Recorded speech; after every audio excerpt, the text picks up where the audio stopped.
నమస్కారం అండి.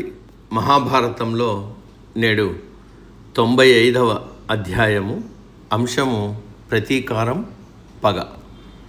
వినిపిస్తున్నది మీ విజయభాస్కర్. ఓయి దుర్యోధన, నీవింకా జీవించే ఉన్నావు. ఈ వార్త విని ఆనందించు. పాంచాలులందరినీ చంపేశాం. పాండవుల కుమారులను అలాగే చంపేశాం. వారి సేన అంతా నాశనమైనది. వారంతా రాత్రి నిద్రపోతుండగా మేము ఈ పని చేశాం. పాండవుల వైపు 7 మిగిలి ఉన్నారు. మన వైపున కృపాచార్యుడు, కృతవర్మ, నేను మిగిలి ఉన్నాం అని చనిపోతున్న దుర్యోధనుడికి విషయాన్ని అశ్వత్థామ చెప్పాడు. దుర్యోధనుడు తన కళ్ళను మెల్లిగా తెరిచి కొనబూపిరితో, అశ్వత్థామ, గొప్పవాడైన భీష్ముడు కానీ, పరాక్రమశాలి అయిన కర్ణుడు కానీ చేయలేని పనిని నీవు చేశావు. నాకు ఎన్నలేని ఆనందాన్ని ఇచ్చావు. నేను సుఖంగా చనిపోతానని దుర్యోధనుడు గొణుకుతూ ప్రాణాలు విడిచేశాడు. తన సేనంతా రాత్రి నిద్రలో నాశనం కావడం చూసిన యుధిష్ఠిరుడు విషాదానికి లోనయ్యాడు. హృదయ దుర్బలుడయ్యాడు.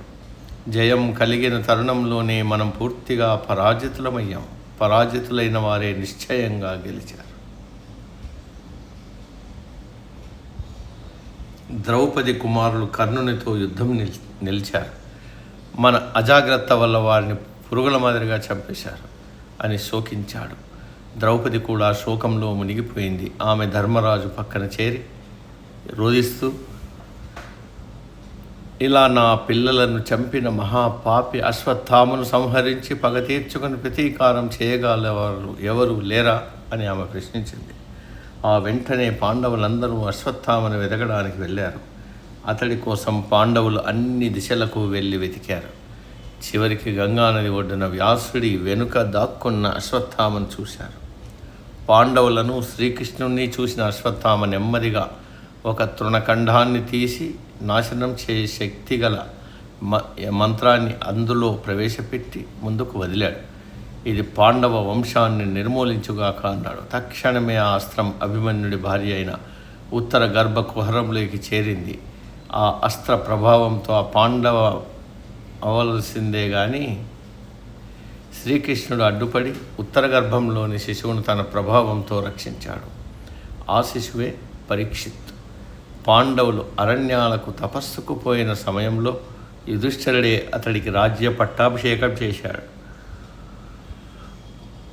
తనతోనే పుట్టి తన తలపై ఉన్న మాణిక్యాన్ని పెరికి దాన్ని భీముడికిస్తూ తాను ఓడిపోయానని అశ్వత్థామ అడవికి పోయారు. భీముడి మాణిక్యాన్ని తీసుకుని ద్రౌపది వద్దకు వెళ్ళాడు. దేవతా స్త్రీ సౌందర్యవతి అయిన ఓ పతివ్రత తిలకమా, ఇది నీది. నీ కుమారులను చంపినవాడు అనగదొక్కబడ్డాడు. దుర్యోధనుడు నశించాడు. నేను దుశ్శాసనుడి రక్తం తాగాను. నీకు జరిగిన దారుణ అవమానానికి ప్రతీకారం తీర్చుకుని నా రుణాన్ని తీర్చుకున్నాను అన్నాడు భీముడు. ద్రౌపది ఆ మాణిక్యాన్ని తీసుకుని యుధిష్ఠిరుడి వద్దకెళ్ళి నమస్కరించి, దోషరహితుడైన ఓ రాజా, దీన్ని నీ కిరీటంలో ధరించడానికి అర్హుడవు అని చెప్పింది. నేటికి సమాప్తం. సర్వే జన సుఖినో భవంతు.